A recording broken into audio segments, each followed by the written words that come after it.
Hello बच्चों, चलिए प्रश्न को समझते हैं। किसी रेडियो सक्रिय पदार्थ में बीटा क्षय की प्रक्रिया को समझाइए। किसी किसी रेडियो सक्रिय पदार्थ में बीटा क्षय किस प्रकार से होता है, यह हमें बताना है। मुख्य अवधारणा में हम देख सकते हैं कि बीटा क्षय के रूप में एक बीटा बीटा कण के रूप में एक इलेक्ट्रॉन का उत्सर्जन होता है, जिसका कि निर्माण नाभिक के अंदर होता है। निर्माण नाभिक के अंदर होता है, जो कि न्यूट्रॉन के क्षय से उत्पन्न होता है।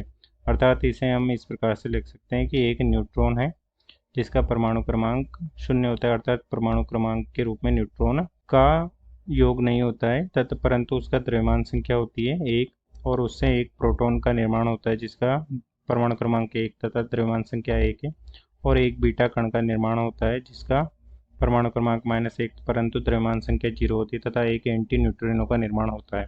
अर्थात इस प्रकार से नाभिक में न्यूट्रॉन से प्रोटॉन के क्षय में या परिवर्तन में एक बीटा कण का उत्सर्जन होता है। इस प्रकार से एक नाभिक के अंदर बीटा कण का उत्सर्जन होता है तथा उसका क्षय होता है।